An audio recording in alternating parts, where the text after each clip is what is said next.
What's up, everybody? Welcome in to the Early Edge, powered by Sports. And I'm your host, Allan. And we have a fantastic show lined up for you today. And I tell you what, we've got so much going on.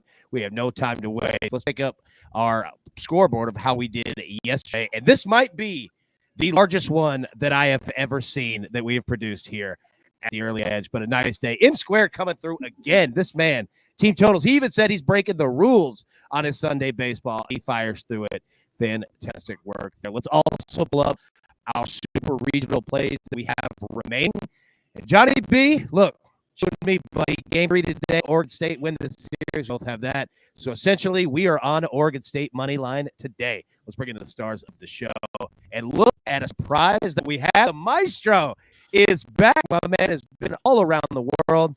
Maestro, welcome in, sir. So great to be back. AB, that looked like an NFL Sunday recap board, but I've been so impressed with what JB and Jake and you have done with the College World Series. I left the show on 21-6 run a few weeks ago to get some needed time off. I'm ready to go. Let's take it up today. Well, I love it, man. And it's so good to have you back. And, I think I can speak for everyone saying, you know what? No pressure, but, we're expecting another 21-6 round, so let's after it. Johnny Bowman, yeah, as Maestro said, you've been crushing it, man. 2 days ago, you're perfect. Yesterday, another strong one. How we doing? Yeah, good to be back, AB. We got Oregon State 4-1 in series plays today after a 4-0 regionals, so hopefully we're going to get that today and get them on. Yeah, I can't wait. We got 2 games left of the Super Regionals, and we're going to find out our full 8 teams that are going to Omaha. And, by the way, which we'll talk about this week, there are some futures plays up there that you might want to grab. There's some nice plays up. Mike Garner. Nice of Game 5 in the NBA Finals tonight. Oh, yeah. By the way, a Game 5 of the NBA Finals tonight. It's going to be phenomenal, man. I can't wait. And, essentially we're down to a 3-game series. 1-1-1. We're going to figure out. And also, I do have to say, I think that you have the best background in the Early Edge. Like, it looks like you're in a Hall of Fame in your house. So I just wanted to give you some props on that. Yeah, thank you. I get like one wall in what's become a massive playroom for the kids. So if I pan the camera, it gets ugly. So thank you. it happens, man. All right, Zach Attack, my man. Last but certainly not least, how we doing, sir? I'm doing excellent. We still have some NBA going on. Game 5 tonight. It should be interesting to see if Boston keeps their road streak going the way they played this postseason. After that, they laid an egg in Game 4. Yep. Yeah, absolutely, man. I'll tell you, there's going to be a lot of answers or a lot of questions answered tonight. And then we're going to have, one more after it at minimum. So can't wait to do it. All right, let's get to it here. Zach, I'm going to stay with you, man. All right, Jordan Poole, okay? Talk to us. What do we need to know about his usage, his minutes? Break it down, man. Well, the big thing everyone knows, Steve Kerr made a decision to underutilize Jordan Poole because of his horrendous defense in this series against the Boston Celtics. But you track his minutes since round 1, he's steadily seen a decline. 33 in the opening round, 30 in the round against Memphis, 28 in the last series against Dallas, and now just 23 against Boston. But the interesting thing here, the prop market kind of overreacted. We saw it was a 14.5-point prop average between games 1 and 3, dropped all the way down to 11.5. But when he comes in for those 23 minutes, he's still shooting at a high volume rate. He's averaging 11 shot attempts in this series. So it's just interesting to see. Kerr still wants him to have that green light on offense, even though he has a reduction in minutes. Yeah. And, looking at the chat here real quick, our man Big Cheesy, you're going to the game tonight, dude. Well done on that. That's going to be awesome. All right, Bulba, coming over to you, Major League Baseball. All right, Underdog results. Break it down. Yeah, this one's going to be a little long, so I want to get into it. Underdog results by the day of the week. So I've talked about this before, but I've got some numbers for you all this time. Tuesdays and Fridays are by far the worst days for underdogs. As of last week, underdogs were 36-81 for 36.8%, minus 33.7 units on Tuesdays. And on Fridays, 43-74 for 38% hit rate at minus 15 units. So very large there. Wednesdays, Thursdays, and Saturdays are the best days for underdogs. Underdogs are 48-66, a 41% hit rate with a profit of 0.4 units on Wednesdays. Underdogs are 37-51, 47% on Thursdays, the highest hit day of the week. Look for this to be more profitable throughout the season as this hit rate stays high. Saturdays are the most profitable when it comes to underdogs at 59-77, a 40% hit rate, but they're profitable at about a unit. I would expect that to even out a little bit more Monday surprised me because they're usually heavy favorite days by Tuesday, but they're just 32 and 52 with minus 4.2 units this season. I expect this to increase with such a low hit rate. And as I've mentioned before, Sundays are a complete crapshoot. 56 and 80, just a 40% hit rate, minus 2.5 units. So I know that's a lot, but your takeaway should be favorites on Tuesdays and Fridays and underdogs on Wednesdays, Thursdays, and Saturdays. Okay, so first off, that's tremendous information to know, right? Second, Maestro, go ahead and lock Bowman down. Make sure that major league teams don't steal him for analytics like that. That's fantastic, dude. Well, I want to lock down just a little more info, and just quickly, I know because we keep things tight, but what is the reason that Tuesdays and Fridays are so bad for underdogs? Yeah, so it's usually the beginning of a series. So not a lot of guys are getting the day off. Bullpens are usually set off days the day before, so that's usually why. Nice. Good to know. Jason Green in the chat, first time here on the show, usually listens to the podcast. Hey, welcome to the family, buddy. This is your family. Welcome into the chat. We're so glad to have you. Thank you so much, man. All right, Barter, coming over to you, all right? So we've got game 5, as we mentioned, right? Essentially down 1-1-1. It's a 3-game series here. This is where, series turn. This is where big things start to happen. Rotations get tight. What do we need to know, man? Yeah, rotations are getting very tight. Game 4 was actually an extremely important game because Boston had a chance to put the Warriors down and keep home court advantage while the Warriors needed that win to gain home court advantage back. The result was 3 players from each team logging at least 40 minutes. Kevon Looney was the big player off the bench for the Warriors. He played 28 minutes. Poole only played 21. Gary Payton, the second, barely saw the floor. On the Celtics side of things, Derek White logged 36 minutes off the bench, but Grant Williams and Peyton Pritchard were the only other 2 reserves to play, and they only combined for 23 minutes. So when you're looking at player props for this game, remember the starters are going to play a ton of minutes from here on out. Man, that's also great information to know. And Maestro, coming to you, man. You got some NBA Finals betting trends. What do we need to know about that? Yeah, well, for a long time, the zigzag theory was the thing that you did in the NBA playoffs. You simply bet on the team that lost the last game, and that paid off for a number of years. But the last several years, that has not held because the books totally adjusted. But in fact, this playoffs, it is back. It's 40 and 30, 57% in the playoffs, 3-0 in this series. Simply bet on the team that lost. The spread has not come into play in any game this series. We're talking about margins, double-digit margins every single game. Got a couple of interesting trends. We know about the Celtics 7-0 straight up in ATS off a loss in the playoffs. My buddy Bob from Berg Bets points out that when the Celtics are off a loss, the spread is 3.5 or lower either way. And we're talking about second half of the season. I know that's another qualifier to throw in, but 15-0 ATS for Boston. I can't wait for tonight. And I'll be on this afternoon with Prop Stars. I love it, man. I can't wait for tonight. Can't wait for that show. It's going to be fantastic. Yeah, I mean, what you just said really quickly, right? Like every game in terms of the final score is not close. They're double digits, but the series is incredibly close. Like I really haven't seen anything like that before where you've got legitimately 10 plus points, on the final score margins there. I'll make a prediction, AB, that at some point the spread is going to come into play in this series. All right, there we go. I like it. Meister coming back strong. That's why I love him. All right, let's get into our plays for today. But before we do, let's take it here. A quick word from our sponsors.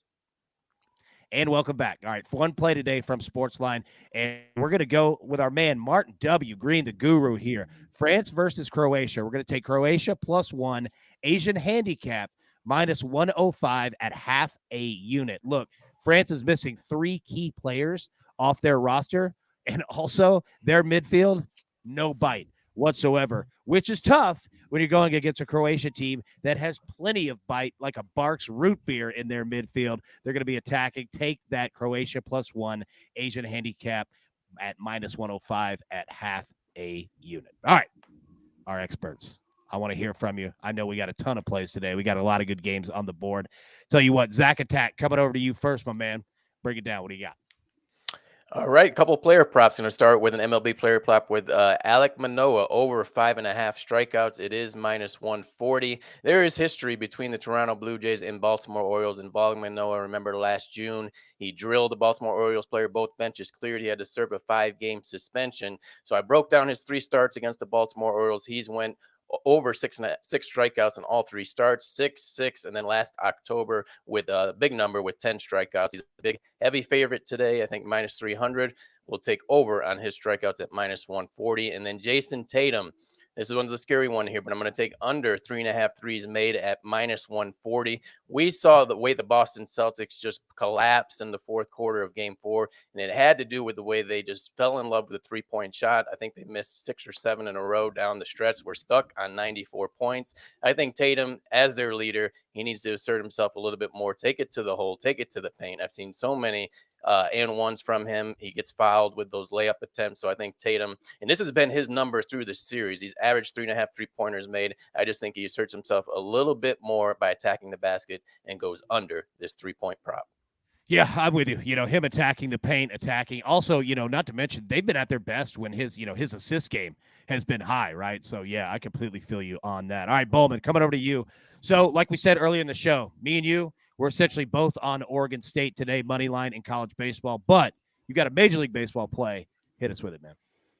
Yep, one MLB play. We got D-backs minus 150 versus the Reds. These two teams faced off last week with a split of a 4-game series in Cincy. However, Tyler Stevenson won't be available for the Reds in this game after a broken thumb. The Reds will also have a couple relievers unavailable after pitching 3 of their last 4 games or 2 games in a row. And that's trouble for a worst-ranked bullpen in the league. The D-backs have trouble with lefties, but Mike Minor will be making just his 3rd start of the season, and he's really struggled in both, and those were at home. Merrill Kelly is coming off one of his best starts of the season. That was also against Cincinnati. He's also been much better at home with a 2.65 ERA this season. The Reds are much worse against righties in the past month than they have been against lefties. They're top 5 against lefties, but I believe they're ranked 22nd against righties. So take the D-backs at home here.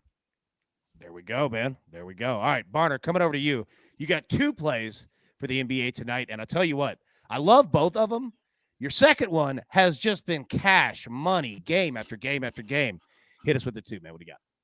All right, so first up, this is on the FanDuel Sportsbook. The top point scorer for Game 5, I have Steph Curry at minus 130. He's been the top scorer in all 4 games in the series. Against one of the best defensive teams in the league, he's shooting 50% from the field and 49% from behind the arc. It's just wild. He's the only player on the Warriors that can really get anything going on a consistent basis. His main competition for top point scorer in this game are probably both on the Celtics side with Jason Tatum and Jaylen Brown, and they kind of take attempts from each other. So again, I like Steph Curry, top point scorer in the game, minus 130. And then the second one you're referring to, we got to go back to the third quarter. We hit that at plus. The Warriors were plus 1.5 for the third quarter in Game 4. They're not getting plus points at this one, so I'm just going to go third quarter money line for the Warriors at minus 142 on FanDuel. They've won the third quarter in every game of the series. They haven't been particularly close. They've won each by 6 points. When they were home in games 1 and 2, they won the third quarter by 14 and 21 points respectively. A little bit of juice here, but I think it's worth the squeeze. Well done there. Yeah, it is absolutely. I mean, this thing just cashes just game after game after game, man. It's crazy. And I love when they asked Steve Kerr about it, too, and he just laughed. He's like, I don't know what to tell you. We just come out hot after halftime, man. So I love it, man. All right, one final play. And you know what? It's good to have our man Maestro back in his own spot, his own throne. One play, my man. Hit us with it. What you got? All right, well, Steve Kerr also said that he made a big mistake not playing Kevon Looney enough minutes in Game 3. He only had 17 minutes. So what happens in Game 4? 28 minutes. He was plus 21. He's plus 36 for the series. That's the best plus minus. The Warriors had the best offensive rating and their best defensive rating when Looney is on the floor. There's a reason for that. He's long. He can defend. He can box out guys like Horford and Robert Williams. I think he's going to get another 25-plus minutes. His points, rebounds, assists, 16.5. He's gone over it in 4 of 5 games. The only one he missed, that was by a half in the game. He only played 17 minutes. He got to 16. I think tonight we get 25 minutes, and we get about 20 points, assists, and rebounds. Boom. I love it. Maestro, it's so good to have you back, man. It just feels normal now. I love it. All right, everybody, grab your paper, grab your pencil, take a look at the recap here. And you know it's going to be glorious because the jeweler is all over it here. Mike Barter, he is on top point scorer. Stephen Curry, minus 130. Also, the Warriors third quarter money line at -142. John Bowman on the Diamondbacks money line -150. Zach is on Jason Tatum under 3.5 made 3-pointers at -140. Alec Manoa, Toronto Blue Jays over 5.5 strikeouts at -140. As the Maestro just said, Kevon Looney over 16.5 points, assists, and rebounds at -115. And then our side play, Croatia +1 at -105, a half a unit there. All right, the AB pick 3 that we have for today. First, we're going to go Klay Thompson over 3.5 made 3-pointers. That's priced at +100. And let me say this. We've cashed this thing 2 games in a row. All right, light bulb's gone off. Klay Thompson realized that he's going to have to hit shots. It can't just be Steph Curry. He's going back home. And the best part about playing Klay Thompson is that you're going to get your attempts, right? The key is getting him to hit 1 in the first quarter. That's when he catches fire. So you know what? We've done it twice. Let's see if we can hit it 3 times in a row. Second play, a prop, NBA Finals. Does it go 7 games? Yeah, I think that it does. We're going to play that at -130. And then our final one, as John Bowman mentioned earlier, we have Stanford against Uconn tonight. Game 3, winner goes to the College World Series. Stanford is playing at home. They're the home team. We saw them win 8-2 last night. I think that they handled their business. The money line, it's like -250, too expensive. We're going to play them on the run line, -1.5 at -145. So, fellas, I think that's all the damage we could do for today. But AB, what does that pay out? What's that? All no, those together. It's not a parlay. Got it. Yeah. Look how long I've been away. Yeah, you have been away. Yeah, so so real quick, we moved off the AB3, at least for right now, because it's a great tool during football season because you get consistency. But when you're trying to do like gauntlet 3, leg sports, all different, there's just not a lot of value, right? So we decided, hey, let's find plays that people might not be seeing throughout the books, hit them with it. So, yeah, we're going 3 straight. That's how we do it. Good. I'm glad I don't have to wait a week to cash that parlay. Yeah, exactly. Yeah, we definitely want to make people just invest their money and just sit there in the books and wait. Everybody, thank you so much for tuning in. We really do appreciate it. As Maestro alluded to, we will be live today at 4 Eastern for the early edge in 5. I will be hosting with the Maestro and our man Prop Stars there. So, I'll leave you this. As always, best of luck. Let's cash these tickets.